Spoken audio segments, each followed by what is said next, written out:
사진을 이제 인터넷에서 떠온 건데 1999 우리나라에 라이너리 스피커가 처음 들어온 게 서울음향에서 1999년 우리나라에 라이너리가 처음 들어왔어요. 서울음향에서 제가 거기 있었거든요.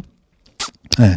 그 전까지는 사실 이런 포인트 소스 스피커들이 거의 PASR 시장에 거의 전부였죠. 근데 라이너리 이렇게 수직으로 쭉 어레이를 컬럼을 만들어 놓은 라이너리 스피커라는 게 이제 그때 처음 들어왔는데, 사실 뭐 그때는 라이너리의 원리라든가 개념, 뭐 그 목적에 대해서 뭐 제대로 알고 있는 사람이 그렇게 많지는 않았어요. 근데 지금은 웬만한 사람들도 대충 그냥 뭐 어렴풋이 개념 정도는 다 이해를 하고 있는데, 시장을 보시면, 이제 다 아시는 내용이니까 넘어갈게요. 지금 그림이 움직이는데 가장 중요한 거는 음원이 가까이 떨어져 있으면 떨어져 있을수록 그 거리차에 의한 컴퓨터링이 발생을 하는데 음원을 최대한 가까이 붙여 놓으면은 이 컴퓨터링이 지금 인페이즈로 만나는 이렇게 또 컴퓨터링이 최소화되는 이제 그 목적에 의해서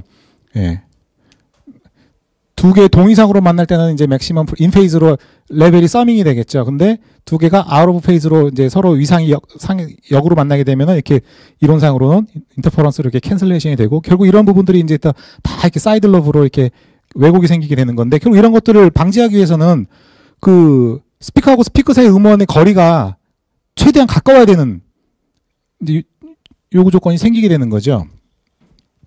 자, 그래서 이게 이제 스피커가 웨이브 가이드에 의해서 컨트롤이 되는 그 하이 프리퀀시죠. 크로스오버, 컴페이퍼하고 컴프레션 드라이브하고 그 부분을 기점으로 이 웨이브 프론트가 기본적으로는 이제 구형파로 나가게 되니까 구형파로 나가게 되면은 이런 원리에서 이렇게 많은 왜곡들이 발생을 하거든요. 근데 이 구형파를 이 왜곡을 최소화시키고 하나의 스피커처럼 동작을 하려면은 기본적으로 이 구형파의 이 부분의 길이가 이 주파수의 파장의 4분의 1 길이가 이하가 돼야 되는데 저거를 어떤 식으로 컨트롤을 하게 되냐면은 기본적으로는 이제 별도의 디바이스가 없다 그러면은 웨이브 가이드에서 그냥 이렇게 구형파로 나가겠죠. 그러면 아까 같이 그런 이제 안 좋은 현상들이 많이 발생을 하게 되는데 이거를 이렇게 만드는 게 목적이거든요. 이렇게 웨이브 프론트를 플랫하게. 그럼 이걸 어떻게 구현을 할 거냐? 결국은 길이를 맞춰야 되겠죠. 이쪽으로 나가는 요 웨이브 가이드 서페이스를 따라가는 이 파형과 요 가운데로 나가는 파형, 이 구형파 이 길이를 맞춰야 되는데 결국은 그냥 라이너리 스피커가 드라이버 그냥 쭉쭉쭉쭉 박아놓고 그냥 튼다고 해서 라이너리가 되는 게 아니고 이 구형파를 어떻게 하면 이렇게 평면파에 가깝게 컨트롤 할 것인가 하는 게 이제 숙제였고 이거를 이제 각 제조사별로 다 고유의 특허들을 가지고 있어요. 보시면은 이제 지금의 라이너리의 어떤 이 그 붐을 일으킨 게 사실 이 엘러코스틱의 브이다스크라는 스피커였는데 이것도 이제 1999년도 우리나라에 최초에 들어왔고 개발은 94년도쯤에 프랑스에서 처음 개발이 된 스피커였는데 이 보시면 이게 페이즈 플러그 뭐 저희는 그냥 페이즈 플러그라는데 이게 뭐 정확한 표현인지는 모르겠어요. 근데 이쪽에 이제 컴프레션 드라이버에 의해서 압축 드라이버에 의해서 이제 소리가 방사가 되면은 요쪽을 따라가는 선하고 요쪽을 이렇게 따라가는 선하고 이 앞에서 플랫하게 웨이브 프론트를 구현을 해주는 거예요. 다시 한번 자 보시면 요 원리죠. 그러니까 파두면을 웨이브 프론트를 구형파를 이 경로의 길이를 조절을 통해 가지고 평면파로 만들어 주는 거예요.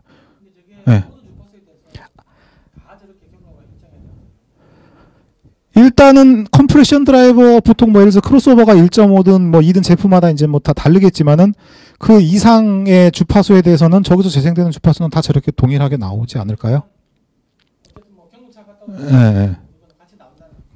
그렇죠. 근데 이제 이게 네네. 그렇겠죠. 근데 완전히 동일하진 않고요. 제조사에서도 밝히진 않는데 이걸 완전하게 플랫하게 해놓으면 어레이 커브를 주면은 그 부분에서 또 다시 또 캔슬렛이 또 생기겠죠. 그래서 약간 한 5도 정도 제품에 따라 그게 8인치는 뭐 10도, 뭐 12인치, 15인치는 뭐 5도 그 가이드라인이 또 있더라고요. 보니까 이 웨이브 프론트 이 공률을 조정하는 게 약간 커브를 약간 남겨두는 거죠. 이게 특허가 엘러코스틱에서 이렇게 만들어 놓고 아담슨이라는 회사에서 이걸 똑같이 써요. 그러니까 둘이 특허 분쟁에 걸려가지고 몇 년 동안 소송을 했어요. 그 특허를 피해가려다 보니까 그건 이렇게 이제 이렇게 해서 이렇게 해가지고, 예. 이 스로트의 이 높이를 최대한 짧게 조절해주면은 결국은 아까 저기에서 나타났던 그 사이드 로브 컴필터링이 높은 주파수로 올라가 버립니다. 예를 들어서 이 음원이 있고 소리가 이렇게 구형파로 쭉 나가는데 저기 100Hz는 딱 요만큼 해서 이렇게 그다음부터는 이제 지향성 저렇게 그다음에 200Hz는 뭐 요만큼 그다음에 1kHz는 뭐 여기서 이런 만큼 해서 이 거리가 몇 메타 주파수마다. 예. 왜냐하면 이게 이제 하나의 스피커처럼 동작해가지고 서로 에너지가 커플링이 돼서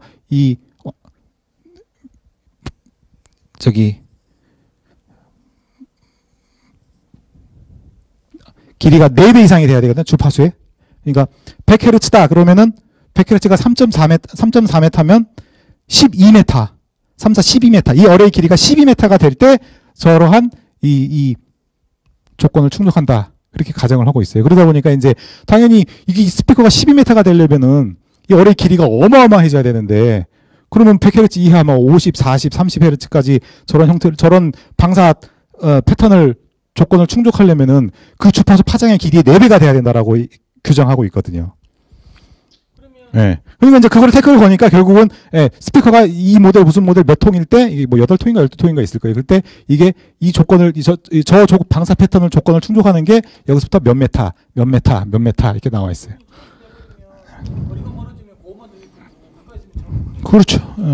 그렇죠. 그래서 이제 아까 그게 이제 전기음향 시뮬레이션에 그게 다 나와요. 예. 예. 그렇죠. 당연히 차이가 있죠. 예. 그래서 아까 그 LS1 같은 시뮬레이션에서 거리에 따른 거기다 마이크를 제가 배치할 수 있어요. 아까 그 화면에서 그러면 그 마이크 포인트에서 나중에 이쪽 그 스펙트럼 창에서 이렇게 레벨이 이렇게 나오고 마이크 2는 뭐 이렇게 나오고 멀리 있는 마이크는 뭐 이렇게 나오고 이게 다 나타나요. 예. 주파수 특성에 대해서는 균등하진 않아요. 저음도 줄고 고음도 줄죠. 예. 예.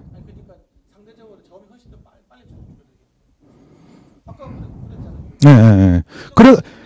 그래가지고 근래에 나온 게 라인 어레이를 달아놓고 여기다가 베이스 캐비넷을 위에다 달고 그 다음에 플레인지 캐비넷을 달고 이렇게 해가지고 베이스 캐비넷을 위에다 다는 이런 방식이 요즘 또 나오고 있어요.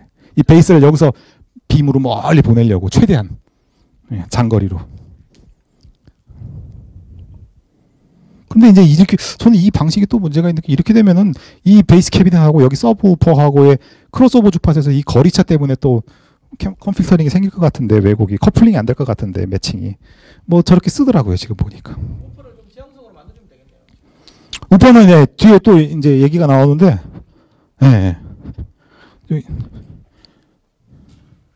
같은 얘기고, 이 내용이죠. 빨간색은 포인트 소스고, 녹색은 라인 어레이고. 근데 이제 라인 어레이의 가장 단점이 뭐냐면요. 제가 이걸 어떻게 알게 됐냐면 하나문예관에 이제 저희 스피커 설치해가지고 튜닝을 하는데 객석 하우스 위치에서 평면도를 봤을 때 자 여기 이렇게 무대가 있고 여기 라인 어레이가 이렇게 위에서 봤을 때 설치가 돼 있어요. 소리가 이렇게 나가는 거고 의자들이 쫙 이렇게 있는데 객석으로는 여기서 쭉 걸어가면서 들어보면은 저기 스피커가 있는데 가까이 가면 점점 스피커가 내 머리 위로 가까이 이렇게 오겠죠. 오는데 이상하게 특히 실내에서 이런 현상이 심한데 가까이 가면 소리의 이미지가 뒤에서는 분명히 스피커가 앞에 있고 임팩트가 있게 딱 오는데 점점 스피커로 가까이 가면은 소리가 더 커지는 건 커지는데 그 소리가 선명하지 않고 뿌해지면서 이렇게 스피커가 멀리 있는 것처럼 마치 리버브가 걸린 것처럼 현상이 일어나더라고요, 그게. 근데 이제 그걸 제 입으로 얘기할 수는 없고, 근데 이 다른 분들이 이제 같은 느낌을 받고 저한테 이거 왜 그러는 거냐 물어봤는데 이걸 설명할 방법이 없는 거예요. 그래가지고 그거를 몇 달을 고민하고 외국 자료를 찾아보고 하다가 원인을 알았던 게 저거죠. 그래서 캐비넷이 여러 개가 있다 보니까 아무리 웨이브 프론트를 만든다고 하더라도 가까이 걸어가면은 밑에 있는 캐비넷하고 저 위에 있는 캐비넷하고 컴페이퍼는 그래도 지향성이 어느 정도 좀 와이드하니까 시간차가 발생을 하게 되잖아요. 그 시간차 때문에 그 트랜지언트 레스폰스가 과동작 특성이라고 이렇게 하나의 반응으로 와야 되는데 멀티플 어라이블로 오게 되는 거죠. 저 현상에 꼭 마치 이미지를 뿌옇게 만들어 버려요.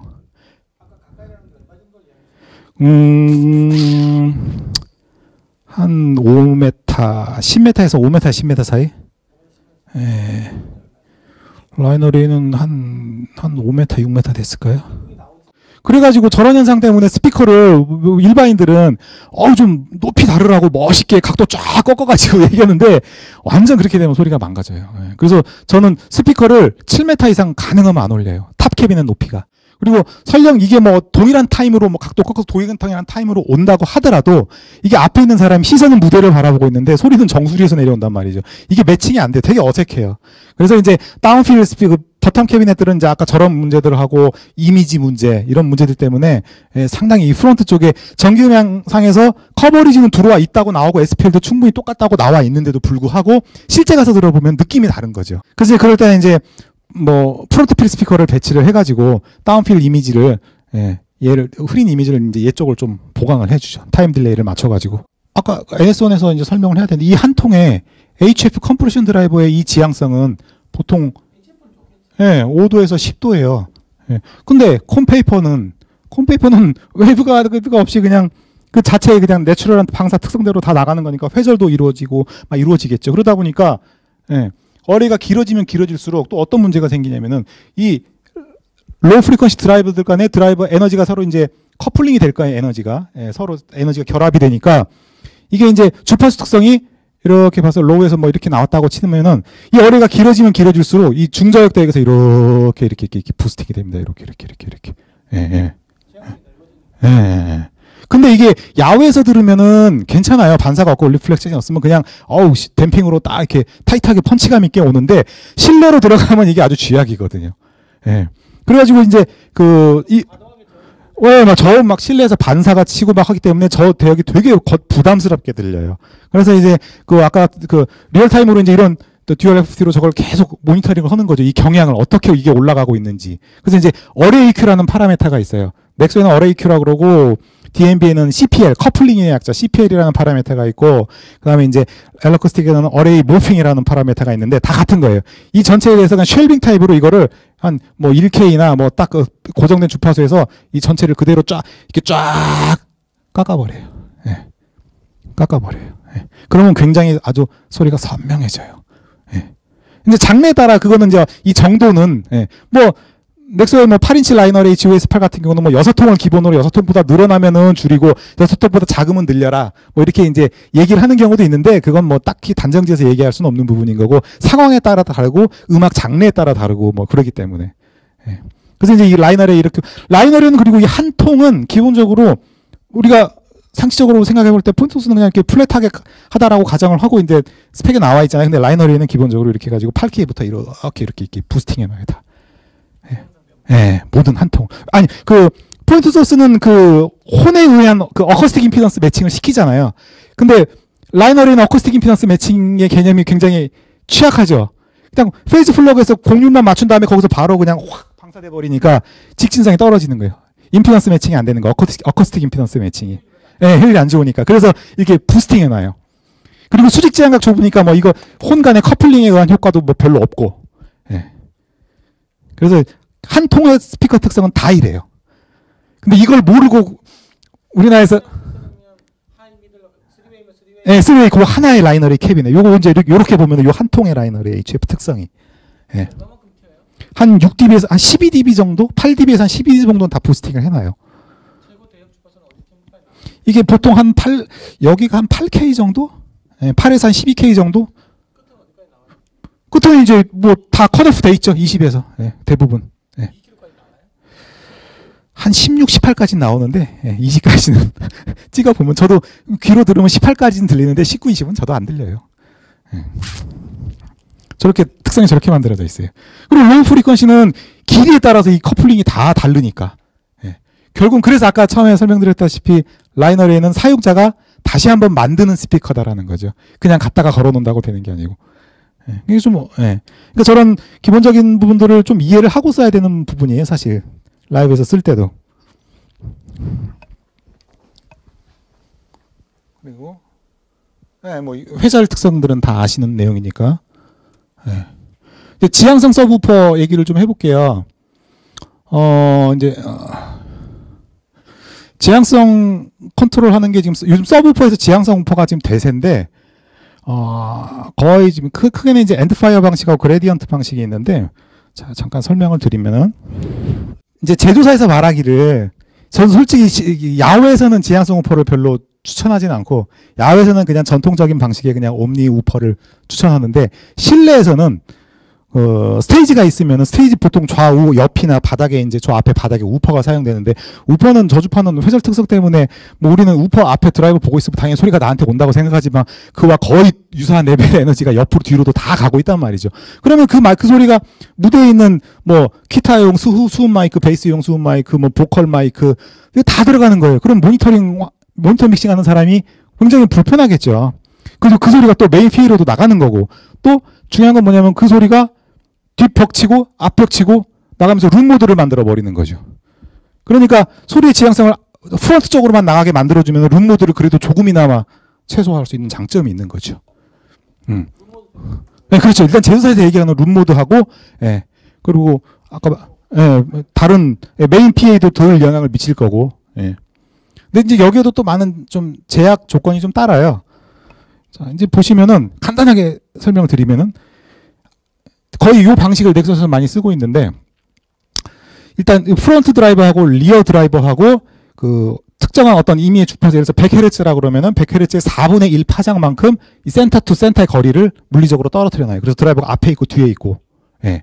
요 소리까지 소리가 캐비넷을 돌아서, 실제로는 스피커가 이렇게 뒤를 바라보고 있는데, 요 돌아서 이렇게 여기 오기까지 파장의 4분의 1만큼 거리가 떨어져 있고, 소리는 얘가 먼저 출발을 해요. 이쪽으로 출발을 하고, 얘는 4분의 1 파장만큼 딜레이가 걸려 있어요. 그래서 이 소리가 앞에 딱 올 때 동시에 방사되면서 두 개의 페이즈가 인크리즈 되는 거죠. 그리고 얘가 방사되는 시점에서 얘도 또 뒤로 돌아가겠죠. 그때 얘는 아까 이미 4분의 1 갖고 다시 또 4분의 1, 이게 오는 동안 4분의 1이 또 지연이 되니까 180도 얘는 여기서 역상으로 만나는 거예요.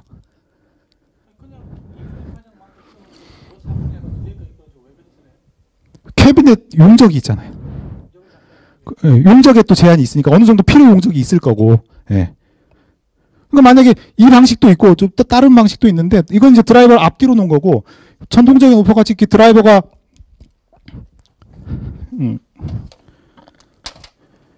이 캐비넷은 이렇게 보면은 6차 밴드 패스 타입인데요.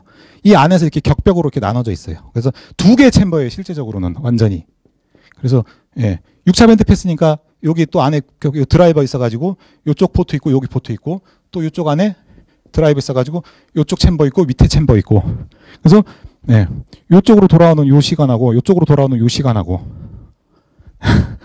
그래서 이게 아까 그 LS1에서 딱 한 통 놓고 시뮬레이션 해보면은 캐비넷 있을 때 서브우퍼 파장이 이렇게 만들어집니다. 근데 옴니로 놓으면 그냥 뭐 이게 다 나가죠. 그때는 이제 이 스피커는 한 캐비넷만 쓰는 게 아니고 이제 뭐 2개, 3개 쌓아놓고 옆에도 또 쌓겠죠. 그러면 반드시 캐비넷하고 캐비넷 간격이 1m 이상은 벌어져서 소리가 좀 소통할 수 있는 공간을 만들어줘야 된다는 거. 그래서 캐비넷을 위에서 보면 이런 식으로 이렇게 배열을 하죠. 기본적으로는 일단 요 앞뒤로 들어오는, 그 실제로 해서 들어보면요, 앞에 가서 이렇게 딱 들어보면 나오겠죠. 뒤로 싹 하면 레벨이 확 떨어지는 게 느껴집니다. 완전히. 저런 원리로 이동하는 거고, 그 다음에 이제 넥서에서 또 특허를 가지고 있는 게, 자, 이런 우퍼인데요. 그냥 18인치 2개가 박혀 있어요. 보통은 그냥 이 앞에서 이쪽을 보고 그냥 우퍼 방사를 하잖아요. 이거를 카디오이드로 쓰겠다고 프리셋만 탁 바꿔주면은 소리가 이쪽으로 나갑니다. 요 2개에 대한 타이밍을 따로 조절해가지고 소리를 이쪽 방향으로 이렇게 보내요. 그래서 무대 딱 보면 무대 옆에 우퍼가 나를 바라보고 있어요. 가수나 연주자를. 근데 소리는 이렇게 해서 저 앞쪽으로 이렇게 나가게.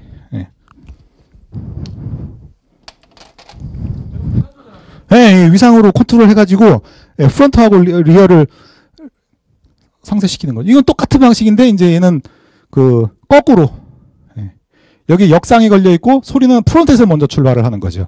카튼 원리 프론트에서 먼저 출발해가지고 뒤로 4분의 1 파장 가는 동안 여기 도달했을 때가 얘가 역상으로 방사가 되니까 소리가 상쇄가 되는 거고, 얘는 역상으로 방사된 소리가 다시 앞으로 오는 동안 얘는 얘가 역상에 도달하기 때문에 여기서 인페이즈로 만나게 되는 거죠.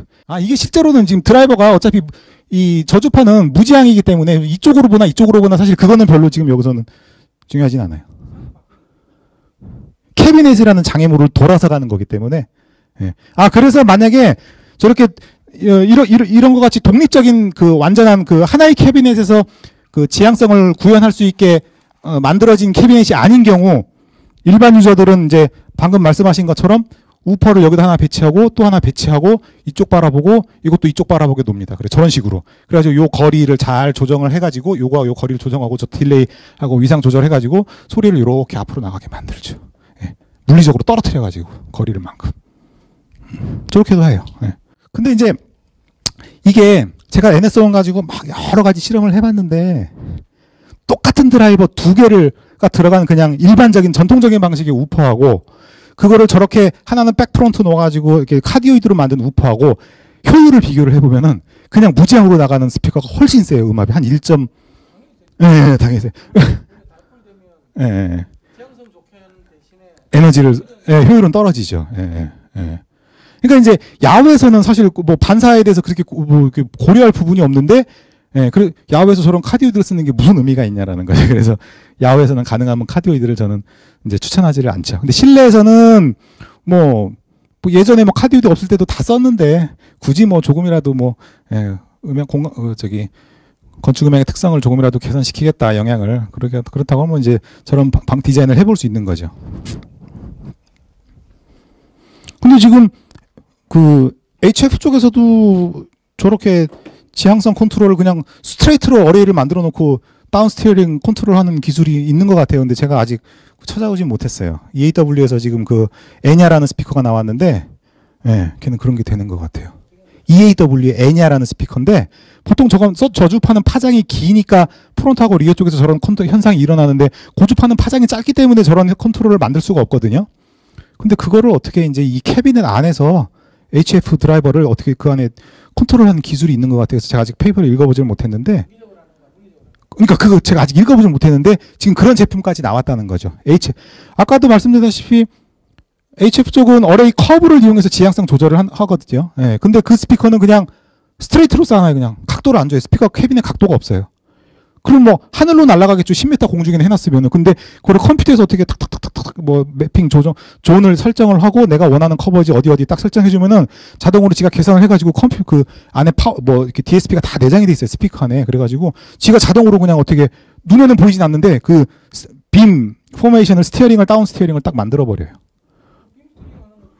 근데 HF인데 그게 어떻게 되는지 좀. 그래서 그것까지 자료를 준비해서 좀 가져오려고 그랬는데 시간이 없어가지고 거기까지는 제가 공부를 못했어요. 그래서 LF 쪽은 저런 식으로 이제 웨이브 컨트롤 할 수 있다는 거.